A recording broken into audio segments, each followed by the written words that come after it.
گفتگو کروں اس بنیاد کو سمجھانے کے لیے بتانے کے لیے ایک واقعہ پیش کرتا ہوں.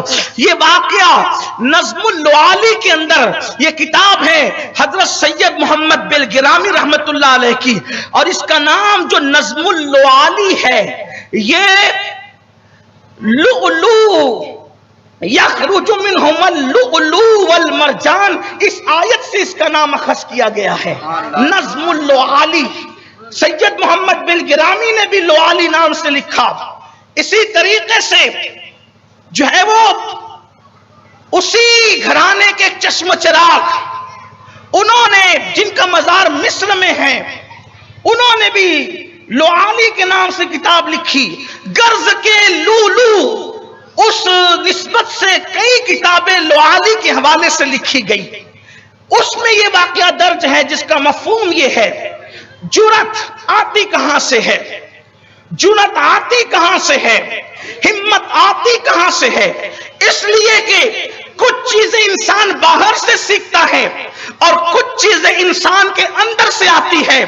مثال کے طور پر جن کا تعلق بادشاہوں کی اولاد سے ہوگا اس میں کہیں نہ کہیں شاہی خاندان کا اثر مٹتے مٹتے بھی رہے گا.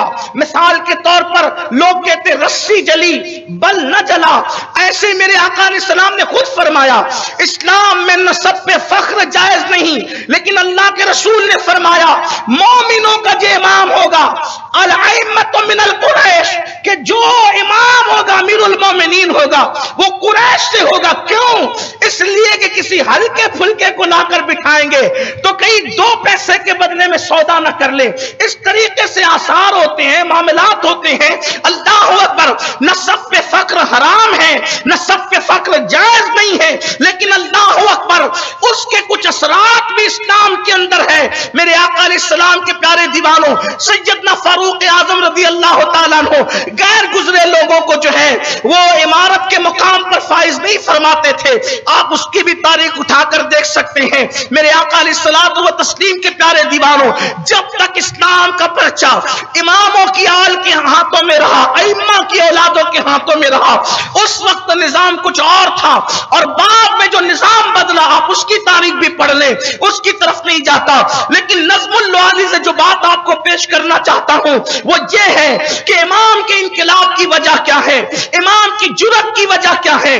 22,000 کا لشکر 22 آدمی کو دیکھ کر کے ایک انسان کے قدم اکھڑنے لگتے ہیں, سانسیں چڑھنے لگتی ہے, انداز بدلتا ہے, انسان کی بولی بدلتی ہے. لیکن قربان جائیں اللہ اکبر, امام علی مقام کو سمجھنے کی کوشش کی جائے, معرفت حسین حاصل کرنے کی کوشش کی جائے. جب حضرت سیدنا امام زین العابدین کو آہو بکا کرتے روتے ان کے چھوٹے شہزادے حضرت امام زید نے سنا کہ بار بار روتے ہیں بابا, بار بار روتے ہیں بابا, بار بار روتے, ہر بار روتے.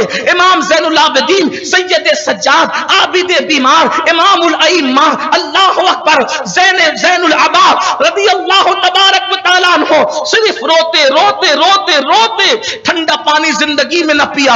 ایک مکان تعمیر کر رکھا تھا جس کا نام بیت الحزن رکھا تھا, غم کا گھر رکھا تھا, وہاں عبادت کرتے, گریا کرتے, گریا وزاری کرتے, عجیب زندگی کا انداز تھا.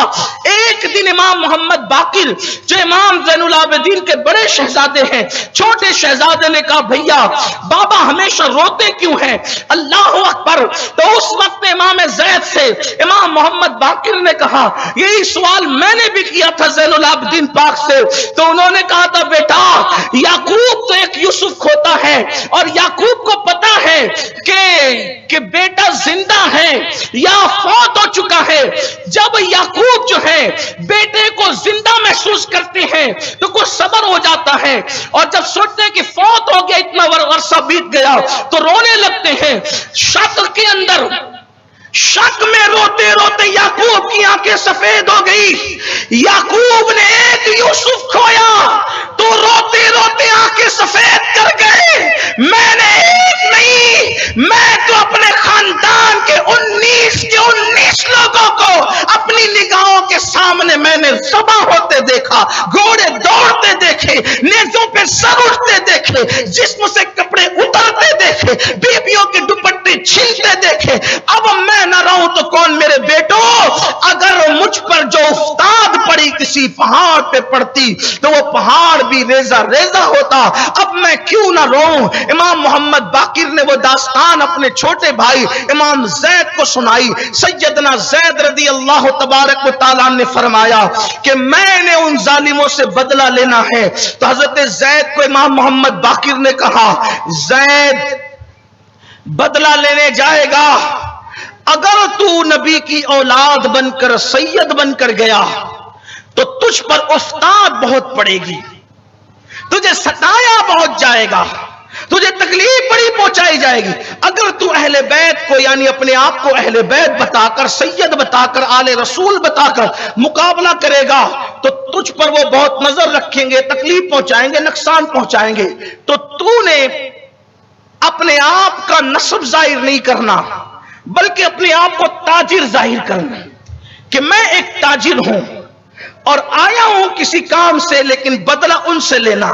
میرے نوجوانوں کی توجہ چاہتا ہوں کہ بدلہ ان سے لینا. امام زید کو اپنے بڑے بھائی کی بات سمجھ میں آ گئی. امام زید نکلے تاجروں کے بھیس میں, اب ان کے ساتھ فوج تھی, وہ بھی تاجروں کے بھیس میں. جمعہ کی نماز کے لیے مسجد میں پہنچے. امام زید چاہتے تھے کہ ایک گندے امام کے پیچھے آ کر ہاتھ باندھ لیں. توجہ کرنا, ایک گندے امام کے پیچھے ہاتھ باندھ لے. حالات ہے, مصلحت ہے, معاملات ہے, تکلیف ہے, مشکل ہے, مصیبت ہے, اپنے مشن کو پورا کرنا ہے. چلو مکر کر لیں, مکاری کر لیں, ہاتھ باندھ لیں, تقیہ کر لیں. اس طریقے سے ذہن میں کوئی بات وسوسہ آیا ہوگا, لیکن جب چاہا کہ گندے کے پیچھے کھڑے ہوں اور ہاتھ باندھ لیں تو خون علی نے جوش مارا. دودھ بطول اور شیر بطول نے کجوکے دیے کہ دوسرے لوگ تقیہ کر سکتے ہیں, علی کا خون کیسے تقیہ کرے گا جب علی نے نہیں کیا. شیر بطول کیسے تقیہ کرے گا جب فاطمہ نے تقیہ نہ کیا. اللہ اکبر. مذہب تقیہ بازوں کا نہیں ہوتا, مذہب تو قل جاء الحق وزهق الباطل ان الباطل كان زهوقا. اللہ اکبر. ہاتھ باندھنا چاہتے تھے مشن پورا کرنے کے لیے, ہاتھ نہ بندھے. بھی آگے امام کھڑا ہونے جا رہا تھا, اس کا بازو پکڑ کر کے, اور امام کون تھا؟ جامع مسجد کا وقت کا بادشاہ تھا. اس کا ہاتھ پکڑا, اس کو پیچھے کیا, خود آگے بڑھے, جمعہ کی نماز پڑھائی. نماز کے لیے سب رک گئے, سب خاموش ہو گئے, نماز ہو گئی. جیسی نماز ہوئی ہنگامہ بادشاہ وقت کو, بلکہ میں بادشاہ کہہ رہا ہوں, ان لوگوں نے کہا خلیفہ وقت کو کس نے ہاتھ پکڑ کے پیچھے کیا. اور ان کے ماننے والوں نے دیکھا کہ انہوں نے کر کیا دیا. یہ تو مشن پورا کرنے نکلے تھے تاجروں کے بھیس میں, لیکن اپنے آپ کو چھپا نہ سکے. یارو, جیسے بکری کی آواز نکلنے پہ بکری کی اصلیت چھپ نہیں سکتی, ویسے اگر شیر کو کسی اور کی کھال پہنا دے تو اس کی آواز نکلنے پر اس کی بھی حقیقت اور اصلیت چھپ نہیں سکتی. تو جس وقت جو ہے انہوں نے کہا بھیس میں تو تاجروں کے نکلے تھے, بدلہ لینے, باپ دادا کا بدلہ لینے, مشن پورا کرنے, یہ کیا کر دیا زید نے. جلدی سے ماننے والوں نے وہاں سے بگایا, نکلو چلو جلدی جاؤ, اور شور کیا. تاجر تھا جس نے یہ سب ہنگامہ کیا. بادشاہ وقت منبر پہ بیٹھا, اللہ کے گھر میں کہا اللہ کی عزت کی قسم, جس نے مجھے بازو پکڑ کے پیچھے کیا وہ تاجر نہیں ہو سکتا, اس لیے کہ یہ جرأت تاجروں میں نہیں ہوتی. اس کی تحقیق کرو, وہ علی کے گھر کا بچہ ہوگا, اس لیے کہ اتنی جرأت اگر کسی میں ہے یا تو علی کے خون میں ہے یا تو فاطمہ کے دودھ میں. سبحان اللہ. نعرہ تکبیر, نعرہ رسالت, نعرہ حیدری, ذکر شہدائے کربلا. سبحان اللہ, سبحان اللہ. اور پھر تحقیق کی تو کہا وہ تو زید تھے, اور پھر جو کیا زید کے ساتھ شہید کیا, لاش لٹکائی, جو کچھ ہوا وہ آگے کا قصہ ہے. لیکن آپ سے کہنا چاہتا ہوں, دشمن کو بھی خون علی پر اتنا اعتبار ہے, دشمن کو بھی خون علی کی پیوریٹی پر، اس کی اصلیت پر اتنا یقین ہے. کیوں؟ اس لیے کہ علی کا خون نبی کے خون سے الگ نہیں ہے، کیونکہ میرے آقا نے فرمایا سب الگ الگ درخت کی الگ الگ ٹہنیوں سے ہیں، میں اور علی ایک ہی درخت کی دو ٹہنیوں کا نام ہے. تو یہ خون وہی ہے، ایک ہی خون ہے. اور پھر شیر بطول یعنی دودھ بطول وہ بھی مصطفیٰ جان رحمت سے الگ نہیں ہے، اس لیے کہ اس کے دھارے بھی وہاں سے ملتے ہیں. اب سمجھے کہ یہ شیر یعنی دودھ اور خون اور ماحول کیا اثر پیدا کرتا ہے. تو اب سنو، جس کی اولاد کی جرات کا یہ عالم ہو، اس حسین ابن علی کی جرات کا عالم کیا ہوگا، ان کی شجاعت کا عالم کیا ہوگا.